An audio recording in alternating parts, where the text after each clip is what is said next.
Proyekto. Welcome to Proyekto Pilipino. And this episode, I think, is a very important episode. Maganda siya kung follow-up sa ating episode last week. We have Attorney Dick who discussed with us the work of Management Association of the Philippines to combat hunger, specifically also to address the issue of stunting. So now we have our, actually, our balikbayan guest, no? If you remember, months ago, we had Sir Bruce Tolentino as our guest in discussing the issues about agriculture. So today, we're very happy that he has agreed to join us again to talk about the issue of, yes, still food and hunger, but specifically, we'd like to begin our discussions on the issue of the rice control, the price control for rice. So, Sir Bruce, welcome. Welcome again to Proyekto Pilipino. And of course, you know Leloy and Carlo, no? Yes, good morning. Welcome I'm back, happy sir. to be back. Welcome back. Yes. Yeah, it's a continuing issue and mukhang lumalala ho yung problema natin. Sir Bruce, let's get to the heart of it po. Bakit po nagpasya ang gobyerno na i-cap ang presyo ng kanin, ng bigas, at bakit po may mga problema na kaakibat nito? Ano po yung arguments against this, and if there are arguments for this? Kasi my understanding is that there are actually very few arguments for this policy. It's true na talagang tumataas ang presyo ng bigas. Lahat tayo nararamdaman natin yung pagtaas ng presyo ng bigas at nakikita natin kung anong nangyayari sa buong mundo. Yung pagtaas ng presyo ng pataba because of Ukraine at pagkatapos naman nito translated into increased production costs sa lahat ng bansa na gumagamit ng urea, ang basic na pataba para sa rice production. Dito sa ating bansa, of course, since tumataas ang cost of production, tumataas din ang presyo ng bigas sa merkado. Ngayon, not only that, ang punot dulo ng pagtaas ng presyo ng bigas sa Pilipinas ay bumaba ang ating stocks from the middle of 2022 hanggang, middle of 2021 until 2022. And the reason why bumaba ang stocks natin ay naghigpit ang gobyerno ng sanitary and phytosanitary permit para sa pag-angkat ng bigas. So yung stocks natin bumaba, and as a result, nung tumataas na ang presyo, hindi makapag-respond ang National Food Authority at ang private sector sa pagtaas ng presyo na yan, at hindi sila makapagtinda ng karagdagang bigas sa merkado. And as a result, tumaas ang presyo ng bigas. And too late for us to respond kasi wala naman tayong stocks to distribute. Now, as a matter of countering speculation and forcing traders to sell rice at lower prices, minabuti ng gobyerno to implement yung price cap. 41 para sa regular milled rice at 45 para sa well-milled. Yun ang reaction ng particularly ng presidente and issuing the executive order. So sir, earlier we were talking and you were saying na basically violation to ng a couple of rules ng economics na mahirap itong paganahin. Bakit niyo po nasabi yun? Well, yung basic economics training natin na lahat ng economist, Economics 101, ay nagsasabing ang price control does not work in the long run. And it will cause problems along the way. Price control only works very, very briefly before makapag-adjust lahat ng players sa control na yan. Kasi kung tumatagal yung control, nakakapaghanap ng mga trader, ng mga stakeholders, ng kung ano-anong paraan upang ma-sidestep yung price control. So if it is continued beyond what you might call an emergency period, baliwala rin yung price control or it will make things worse. Ano po yun? Ano yung mga pwede nilang gawin para i-skirt po yung regulation? Well, nakikita na natin sa merkado kung ano nangyayari. Yung control only applies to what is called regular milled at well milled. Yung luxury rice, hindi kasama. So marami na ngayong varieties na used to be in the market na nare-reclassify na ngayon as luxury. Wala na yun sa control. Ikalawa, yung mga tindahan na bumili ng stock nila at prices that are close to the 41 and 45, sinasabi nila na nalulugi na sila. Kaya nga naglabas ang gobyerno ngayon ng subsidy para sa mga nagtitinda ng bigas. But how long can they continue yung subsidy na yan? Third, alam natin na pag kinontrol yung presyo sa merkado, yung presyo naman ng biyahero, bababa, yung presyo ng integrator sa bukid, bababa, at in the end, bababa ang presyo na matatanggap ng magsasaka. At kawawa naman yung magsasaka. Kasi kontrolado na nga ang presyo sa merkado, itutulak pang pababa yung presyong mababa na natatanggap ng ating mga magsasaka. So in the end, mahihirapan ang magsasaka. Pag sinabi pong emergency measure, paano po, gaano katagal po yun? So ano po yung usually hangganan pag sinabi mong emergency measure? Well, usually, ang emergency ay, ayan, may earthquake sa Morocco. For a few days, that will work. May typhoon for a week or so until everybody can adjust. May typhoon, then the markets will come up again. The emergency is over.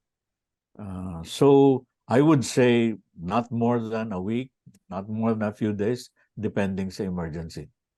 So sir, ibig niyo pong sabihin, masyado na pong matagal to sa lagay na ito at hindi naman po tayo nasa isang emergency that would allow for this kind of control. Well, I would look at it in perspective of prices, di ba? So mataas ang presyo ngayon, roughly in the market, ano ba yung prices? For the month of July, price sa NCR is 43, 42 for well-milled at saka 40, 60 for regular milled. Sa August, tumaas ng konti. Ngayon, yung presyo na yan is not unknown to us because prior to the pandemic, 2018, 2019, umabot na tayo ng 60 at 65 pesos per kilo. Pero wala naman nag-price control noon. And we got out of it. Is there any indication po that we will get out of this one without having to resort to price controls? Well, September na ngayon, darating na yung harvest. And Philippine Rice Research Institute, PhilRice, has estimated that it will be a record harvest. And lumalabas na ngayon yan, and even naturally without the price control, I think we will have more than enough supply sa ating merkado. Hindi po ba concern yung, for example, yung sinabi ng India na maglilimit sila ng exports? Ibig sabihin po ba nun, pataas pa rin yung presyo ng bigas globally? Well, India is saying that for their own electoral purposes. And targeted yung limitasyon nila. They're saying na ang kanilang i-control sa pag-export ay yung broken varieties sa Vietnam at saka yung non-basmati rice. Yung non-basmati ay yung indica rice varieties na siyang ating inaangkat. And yung basmati naman is mostly for Europe na high-priced. So, limited quantities yung kanilang kinokontrol for export. And they're trying to concentrate yung export nila on the more expensive rice varieties. So, Thailand did not follow, no ban. Vietnam did not follow, no ban. Kasi yung Vietnam natuto na the last time eh. They announced a ban, pero ang nagreklamo yung kanilang magsasaka. Kasi yung kanilang magsasaka, the moment sabi nung Vietnam na they will control exports, yung magsasaka nila ang masasaktan naman ngayon. Kasi they need the market outlet para ang kanilang kita will be maintained. And yung number one market ng Vietnam for export is the Philippines. Number 1 tayo ng Vietnam. Yes, we are the number one customer of Vietnam. Yeah. I don't know kung natatandaan niyo, Leloy and Sir Bruce Carlo, na when this was being floated, no, nung pinag-uusapan pa itong price control, one of the main oppositions of several people na nagsalita, in the end, ang argabyado yung farmer. You mentioned that. Magsasaka po, yes. And that was, for me, that was the strongest argument against the price control. And yun, ang dami pang mga ibang scenarios that how it will become a very vicious cycle, no? That will create more harm than good, So, Sir Bruce, meron bang usapan na kailan ililift? Ano bang usapan ngayon? At least Well, si Secretary Pascual of Trade and Industry was asked itong tanong na to kahapon lamang. And sabi niya na ang usap-usapan nila sa economic team ngayon ay magre-review sila in about 2 weeks and make a decision or recommendation to the President kung kailan pang itutuloy o hindi yung price control. Fads, kasi gusto ko lang balikan yung you mentioned the subsidies earlier. How does that factor in with what's happening right now, and up to what extent can government subsidies help the situation? Well, ang sinasubsidize ngayon under the price control ay yung mga retailer. Pero we know that yung subsidy na na-announce 2 billion pesos, saan manggagaling yan? And at the end of the day, it's the left pocket trying to get money from the right pocket. Same budget. And yung budget na yun, nagkukulang na nga para sa support ng mga magsasaka at support sa education at support sa kung ano-ano pang parte ng ating social services, and napupunta pa ngayon sa mga retailer. And of course, pag humingi na nga yung retailer, hihingi na rin yung wholesaler, hihingi na rin yung bihero, hihingi na rin yung everybody in the marketing chain ay hihingi na rin ng support. And there is no way na mabibigyang daan na lahat ng parte ng marketing chain ay mabibigyan ng subsidy. I want to look at now, sir, at alternatives. Kung hindi price control, ano po yung mga pwedeng gawin ng gobyerno? The first thing to do is really to bring down the price of rice. And ang pinakamalaking bagay ngayon sa presyo ng bigas ay ang taripa. Right now, ang taripa for rice imported from ASEAN, Vietnam or Thailand is 35%. Kung nanggagaling sa India, which is the world's largest exporter na ngayon, ang taripa 50%. So if you bring the tariff down to say 10% or even zero, immediately bababa by 35% or less, and from India by 50% or less. Biglang baba lahat ng presyo niyan. Nagkaroon na po tayo ng rice tarification law at kahit paano bumaba po yung presyo dahil doon. Ang pagkukulang po ba nun ay hindi lang po sapat yung pagbaba ng taripa? Yes, because hindi naman binaba yung taripa on that one. Ang nangyari lang, sinet nila to the before that. Okay, so background, yung before the rice tarification law, yung patakaran na sinusunod natin for setting ng taripa ay yung most favored nation clause ng WTO. And that was set for us at 50%. Pero nung pinasok natin ang RTL, sabi natin, we will abide by yung ATIGA, yung ASEAN Trade in Goods Agreement.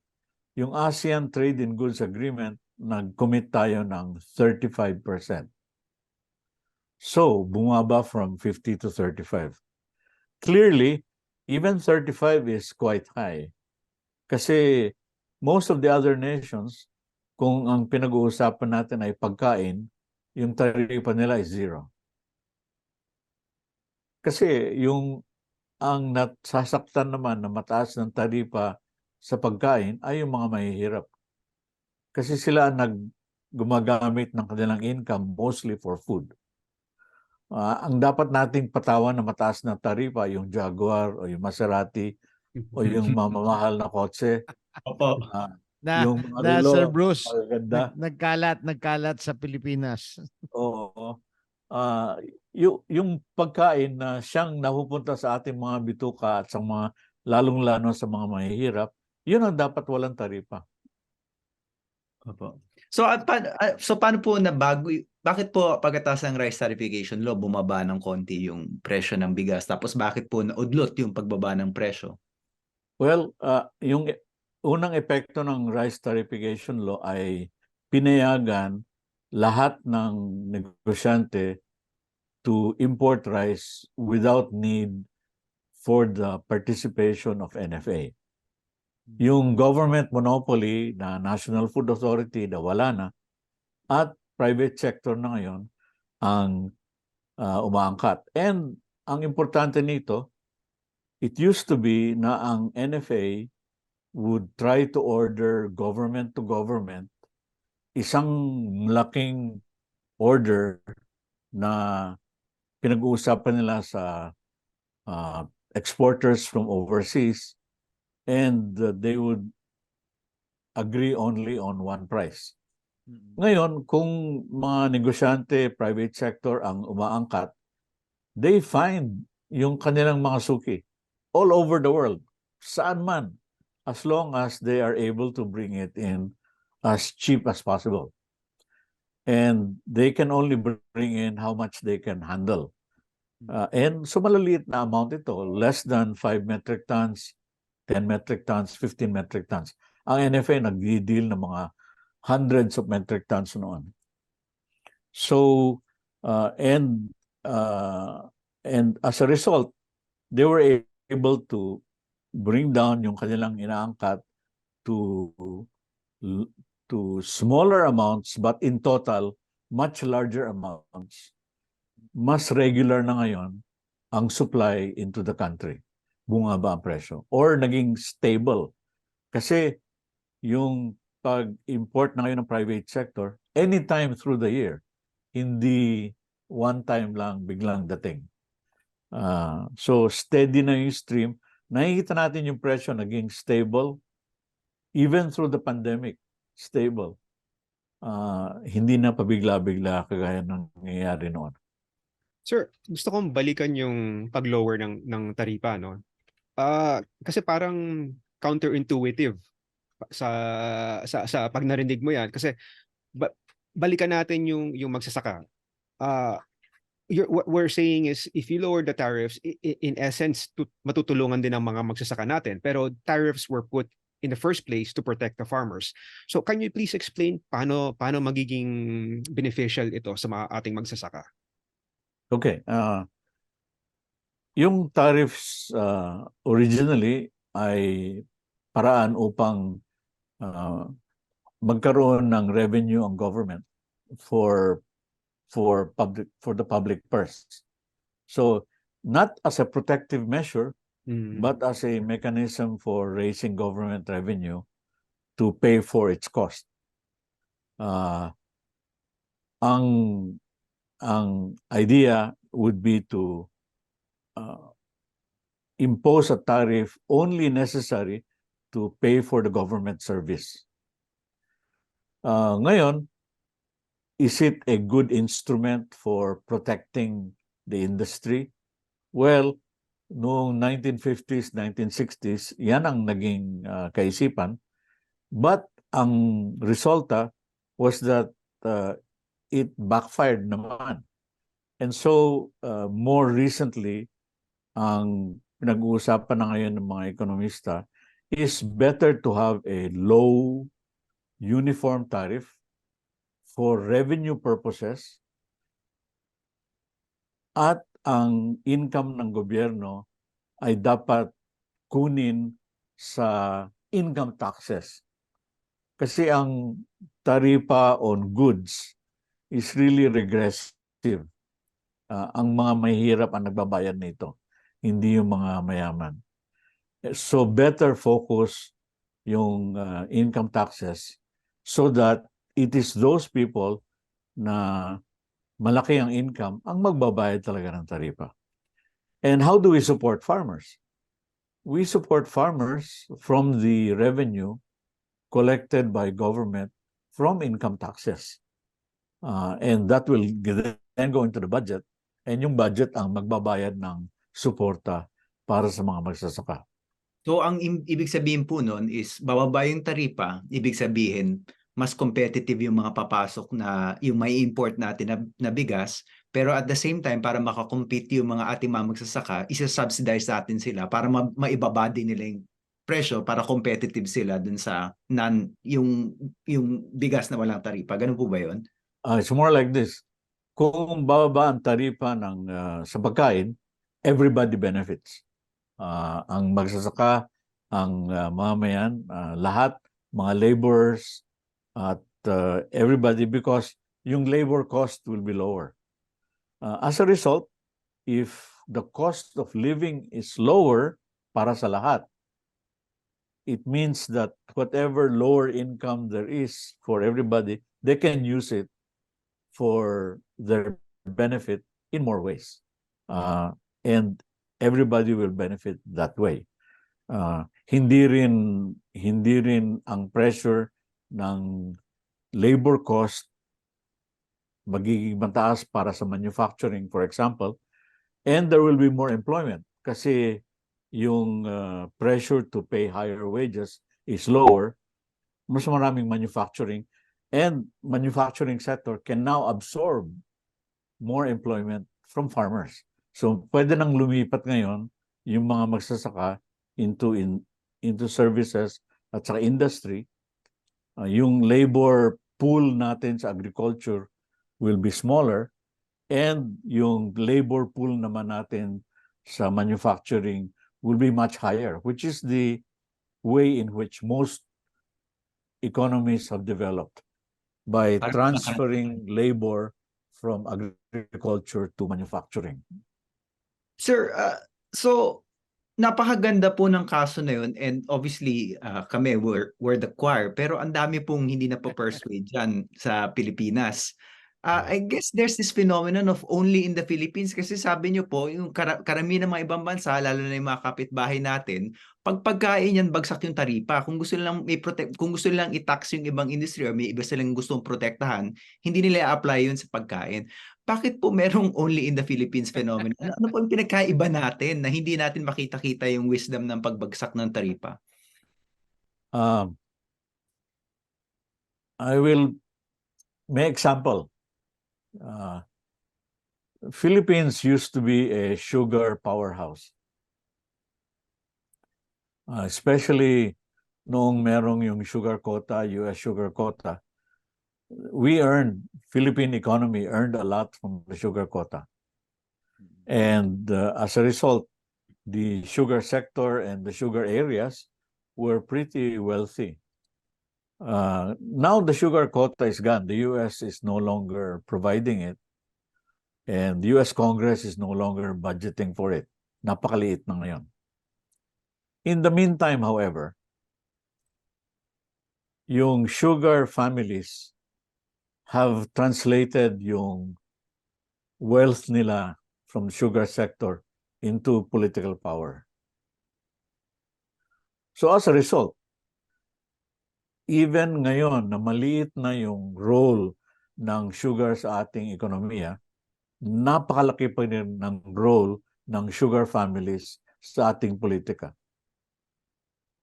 So they were able to translate that role from agriculture to politics. And like it or not, ang ating political structure, they bend backward when it comes to farmer issues.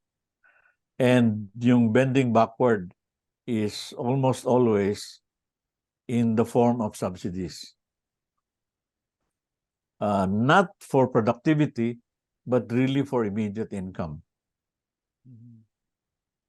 So it's a kind of short-term thinking po, as Yes, opposed to political projecting cycles. for our economy.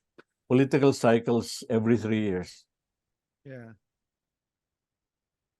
So that's Si Father, frustrate na si just Father. I am stunned actually, Bruce. I'm stunned by this conversation, di ba na And in the meantime po, nangyayari habang we hold on to that kind of thinking, nagugutom po ang taong bayan kasi ang mahal ng bigas. Yes. Yeah. Pero mukhang no, unless for me, unless this is addressed soon, parang it's gonna be a very complicated problem, no? And my worry is lalapatan na naman ng solusyon na will create more problems than which is always been also part of our cycle, di ba? Yeah. Nakapanglulu mo talaga, Father. I mean, and you might remember last time we talked, I said, I think that I was quite happy na the president had taken on the role of agriculture secretary. Yes, yeah, you did mention that, yes. And the reason why I was happy is that it will require the power of the president to break some of these issues. And I'm still waiting. Yeah.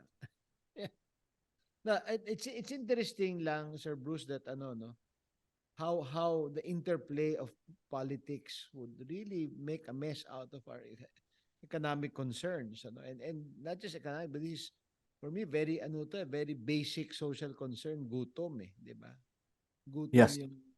And I one of the things, for example, we've been talking about in the groups that I work with. Now, for example, we have small schools. We're doing schools for out of school youth, and we're very dependent on donations, no. And yet at the same time, we've been trying to figure out how to give raises to our employees, no.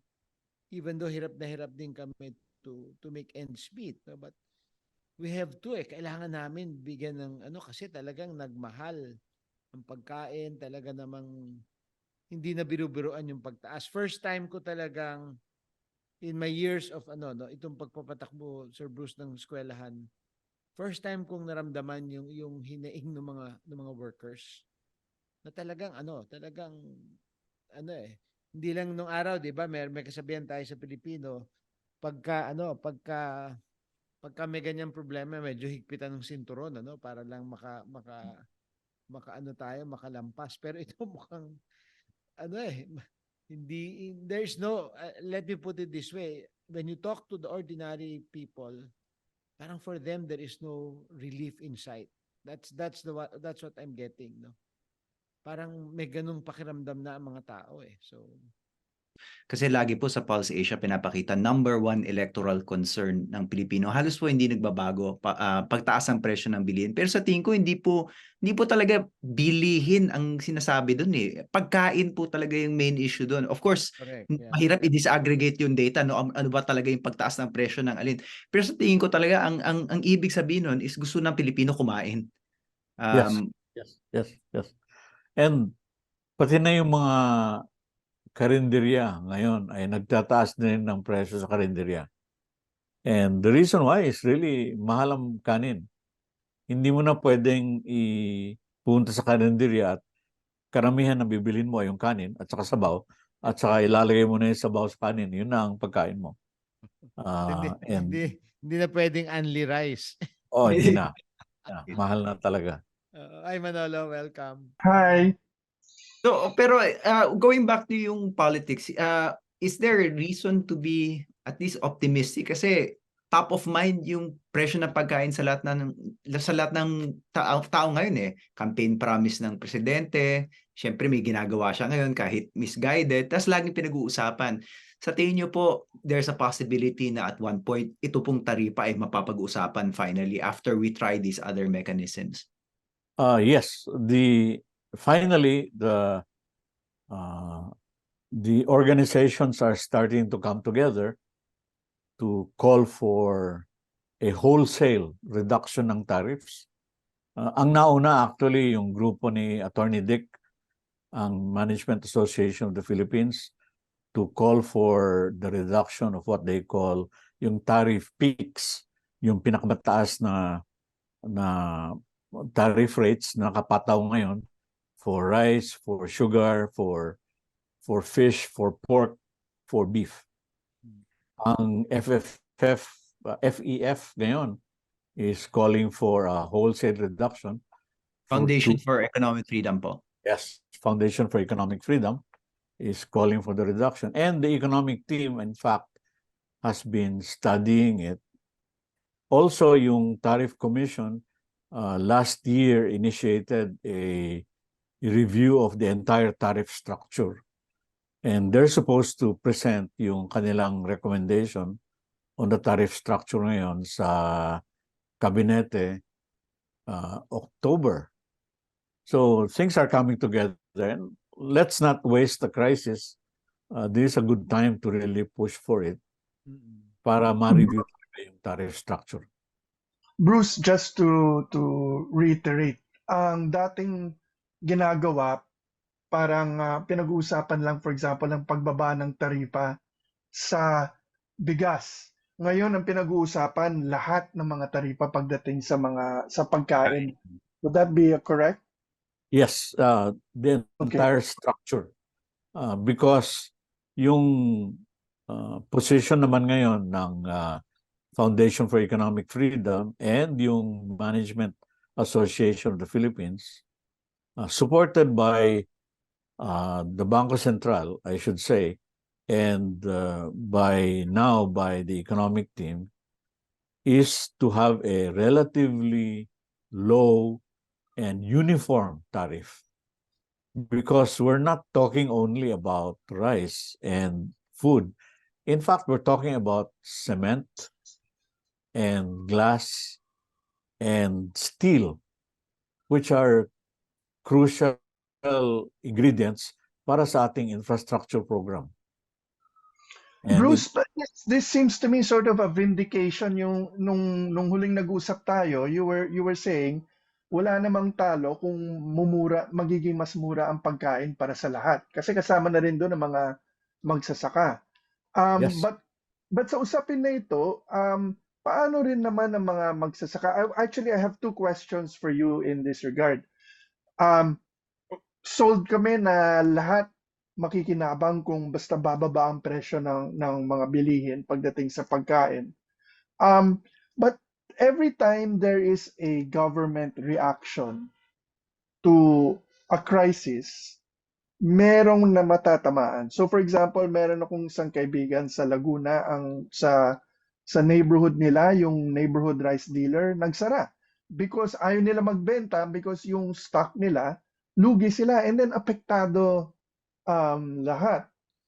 Um, so what happens in this situation? Is it simply yung argumento ng speaker na sige, bibigyan na lang namin kayo, meaning the rice dealers, ng sustento habang lugi kayo, but it didn't have to come to that. And second of all, pagdating naman sa mga magsasaka at iba pang mga poultry and hog raisers, paano naman yung hanap buhay nila at pag ganito ang mangyari, lalo na long term ang pinag-uusapan natin?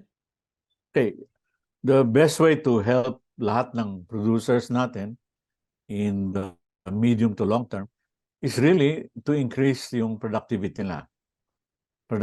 because your cost of production will go down. They will be able to produce more, sell more, and earn more from the increased production at saka lower production cost. That's the only way they can be competitive. Ang ating kakompetensya, yung mga magsasaka sa Vietnam, sa magsasaka sa Thailand. For example, yung magsasaka sa Thailand, they produce their rice at farm gate nila is about 4 pesos. Ang farm gate natin, umaabot ng 10, 12 pesos. So, kalahati. So, how can they do that? Yung sagot is, well, in the first place, they apply the technology that they learned from the Philippines while we did not. Yung And binanggit natin na lahat yun natutunan nila sa IRI. yes, the seeds came from Erie. The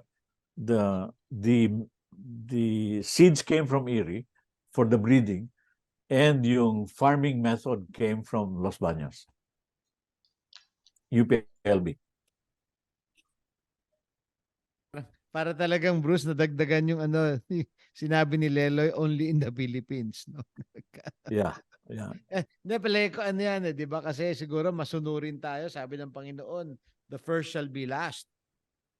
First kasi tayo nag-invento ng ganon, tapos tayo yung last ngayon. In fact, one of the biggest things that we're starting to realize ay yung phenomenon ng Eastern India. India is the world's largest exporter na ngayon. They already beat Thailand, they already beat Vietnam. And the simple reason is that in the last 20 years, they got the seeds and the technology from Erie, and they applied it. Wow. Seryoso, Bruce? Really? Yeah. Oh my God. I mean, I was working sa Erie at that time, so I know. Pero Bruce, In balikan natin yung... fact, there was a proposal. My understanding, and you can confirm this if I'm correct, Bruce. India wanted to take on Erie and move it to India, diba? There was a serious offer on their part. Yeah. Yes. In investment sa R&D is crucial. Earlier on in the 1990s, we already lost ICLARM. ICLARM was the International Center for Aquatic Resources, located in the Philippines. And since we were not investing in R&D for fisheries at that time, lumipat sila sa Malaysia. Wow. Kasama na rin dito, Bruce, yung decision ng India, and I think again this is related simply because merong isa pang parang factor dito. Nung pinag-uusapan yung problema na anong gagawin sa mga rice dealers, umangal din sila because ang sabi nila, may desisyon ng India na they would start limiting their exports to, I think, only basmati rice na hindi naman natin kinakain. And then that also there was talk that the Thais and possibly even Vietnam would start doing this kasi kung may shortage sa kanila. Is this still something we should consider and factor in sa lahat ng mga nangyayari, as if it was already not so complicated? We should factor it because yung Thailand is the world's most expensive rice. And the reason is that they concentrate on producing yung high quality hom mali, which is the world standard for quality. And nainggit ang Vietnam because even if Vietnam was producing a lot more rice, they were producing lower quality rice, which was the favorite export or import ng Philippines. And in fact, if I can mention this, in the rice sector development plan of Vietnam, there is a line there that says Vietnam will continue to produce low quality rice for the Philippines. Wow. So we're not even importing the best for our people. No, not at all. Yeah. Sir, balik tayo dun sa other solution. So, na-discuss na po natin yung malaki, yung taripa. Are there any other things the government can do short of price controls? Going back to the basics, which is number one, ensuring na meron tayong technology support for the farmers. And yung number one technology support is the best seeds that we can provide. And that is a foundation element dun sa program. Get them the seeds, and Phil Rice has in fact been doing this already. But yung seeds needs to be complemented by appropriate optimal fertilization, which is the problematic part kasi mataas ang presyo ng pataba ngayon. And of course, irrigation. Those go together. And those are the most important elements para mapataas ang ating productivity. The seed, the water, and the fertilizer. Yeah. Bruce, related to that, are you aware of any movement to address those factors? Meron bang ginagawa ang gobyerno para, I agree yung nabanggit mo na yun yung tugon, ano, pang long term, no? Meron ka bang alam kung gumagalaw ang gobyerno to provide those services and support? Actually, under the Rice Competitiveness Enhancement Fund, which is part of the RTL, yung seed is already being supported. And Okay. it is the number one reason kung bakit our productivity already grew from about 3.6 tons per hectare per season to a little over 4 tons per hectare per season. And that's also the reason why itong coming wet season harvest starting in September to October will be the highest in history. Okay. Okay, Bruce, to give us Kulang pa. an idea to our viewers, just this change, yung pagtaas ng productivity, how long did that take? When did the government start investing in this, and for this significant change to happen? How long did that take? Well, from the middle of 2020 to the end of 2022. So a little under 2 years, meron ng epekto kaagad. Okay, and then yung That's yung seeds alone. Yeah. And then yung mga changes that you were saying we need to do, if there's that magical thing called political will, is it doable within one administration or two administration? How long would it take to make these changes? Okay. Yung seeds is doable. Right now, I think we are Phil Rice is able to meet the needs of about 60% of the farmers. They could raise that to 80, to 85, 90, and that's probably maximum. And that will already improve our productivity by at least 20%, 20-25%. Then we need the water. We know from what you've been reading in the headlines recently, na laki ng budget natin for irrigation and water management. The key is to really implement the projects, and that will require a really strong persons, DPWH and NIA. The National Irrigation Authority. Yes, yes. Third, yung irrigation, yung fertilizer, well, unfortunately, that really depends on Vladimir Putin. Mm. Kasi yung urea fertilizer really comes from Ukraine and Russia. For the world. Wow. Interesting, kahit na isang factor lang out of the three, meron ng epekto, no? Oh, yes, yes, yes. Can you The imagine seed. if pumasok ulit yung mag-kick in yung irrigation? So that would really be... Meron ba yung, Bruce, are there projections, let's say, we improve irrigation, by what percent would be increase our harvest per hectare? Kasi ngayon, nabanggit nga, di ba, from 3.6 to around 4.2 na per hectare. But Well, kick in pa si irrigation. Irrigation is potentially the game changer kasi if an area is rain-fed, that means they can only plant once a year. With irrigation, they can plant 2 or 3 times a year. And how much progress have we really made? Because ang napapansin ko, there are billions and billions spent in every administration on irrigation. I've actually been in meetings where ang puntot dulo ng lahat ng mga debate, hindi rin sigurado ang pamahalaan sa scope and extent ng irrigation niya. And by the time natapos mo yung bago, yung luma silted over na. So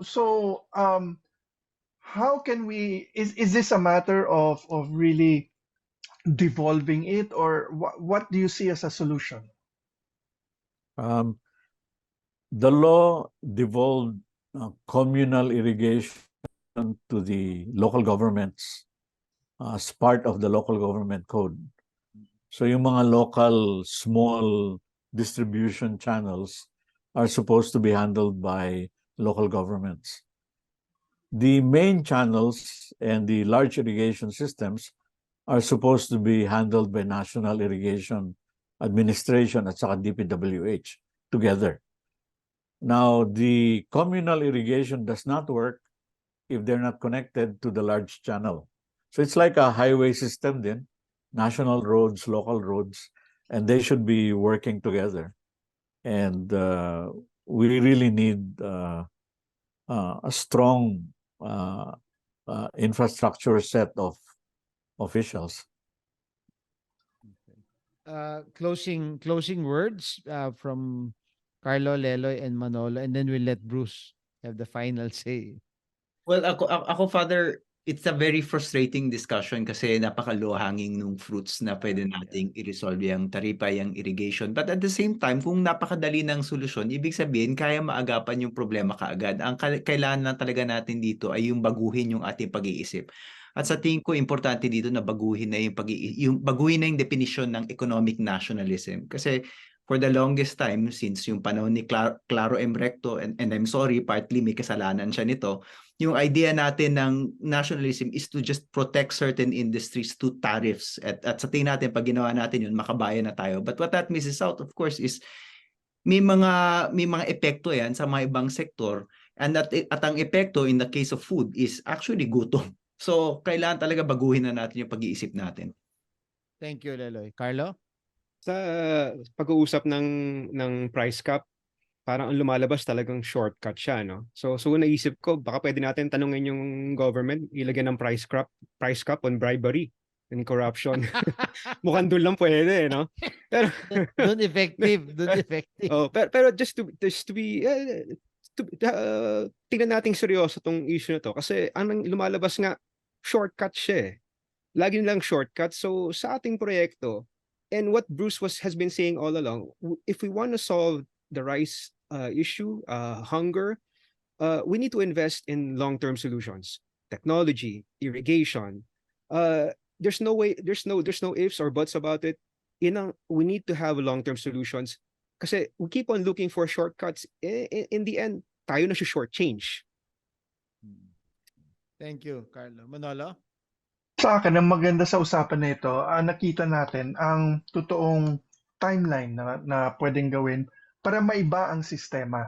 Nalaman natin kay Bruce na, for example, pagdating sa mga binhi para sa magsasaka, significant change can happen in a short na rin ito, as 2 2 to years, 3 yeah. years. 2 Oo. years. And that, imagine in another 2 to 3 years, sa loob ng buhay ng isang administrasyon, malaking pagbabago up to, let's dream big, up to 25% greater, mas malaki yung ani. That's huge. Ang problema, hindi pa rin mawawala ang problema natin ngayon, which is tumataas ang presyo, nagsasarahan ang mga negosyo, at gumagawa na lang ng emergency answer ang pamahalaan. Could there be more? I think, as we always say sa proyekto, kailangan makialam ang pribadong sektor at ang ordinaryong mamamayan. Kailangan ipaabot natin sa mga kinaukulan ang napapansin natin kung saan mataas ang presyo o kulang ang supply. Kung anong napapansin natin sa ibang bansa na ginagawa nilang tama upang lumaki at lumawak ang pananaw natin dito sa atin. Thank you, Manolo. Bruce will give you the final closing words, remarks. Ang kailangan natin gawin now para bumaba ang presyo ng ating pagkain ay ibaba yung lahat ng taripa that is now imposed sa ating pagkain. Ang taripang pinapataw ngayon ng Pilipinas ay 35 to 50%. That means yung food cost natin compared to other countries ay 35 to 50% more. Kung may maalis lang natin yung taripa na yun, malaki ng benepisyo sa lahat ng Pilipino. At ang cost of production nating lahat, including sa support ng lahat ng laborers sa ating manufacturing sector. So thank you Thank very you. much, and hopefully siguro Bruce baka maimbitahan ka namin ulit, no, once we see sabi Secretary Pascual 2 weeks, Bruce, is that correct? Yes, that's what sabi niya. By the way, yesterday. can I have one last question? Sure. I've been meaning to ask that. Hindi ba mahaba yung 2 weeks? If emergency price control is good for normally 1 week, di ba parang mahaba ang 2 weeks to wait? Especially considering nakita na yung negative effects, Uh-huh. I find it a little bit too long, 2 weeks to wait, no? I think even as we speak now, nagmi-meeting, nagpupulong-pulong yung economic team kasama na ang trade and industry at agriculture, at they will come up with something, I hope, sooner than later. Okay. So maraming salamat, Manolo, Carlo, Lelo, and especially Bruce. Thank you very much for always sharing so much, not just knowledge, but wisdom and I think conviction. Bruce, thank you for the conviction that you've shared with us, and that also gives us hope. Sabi nga ni Manolo, and ito, karamihan ng issue na pag-uusapan namin dito, Bruce, sa proyekto, ang conclusion namin, oh my God, this needs a whole nation approach. Everything becomes a whole nation approach. Kaya ako, ang final word ko na lang, it's good to wait in silence for the Lord to rescue. Salamat po. Salamat, Bruce. And mga kaproyekto, please, let's do a whole nation approach. This is a vital issue, and it's going to be an issue that will haunt us. Mumultuhin tayo nito. Paulit-ulit kung hindi natin talaga bigyan ng solusyon itong problema na paulit-ulit na ito. Maraming pong salamat, mga kaproyekto. Ito po ang Proyekto Pilipino.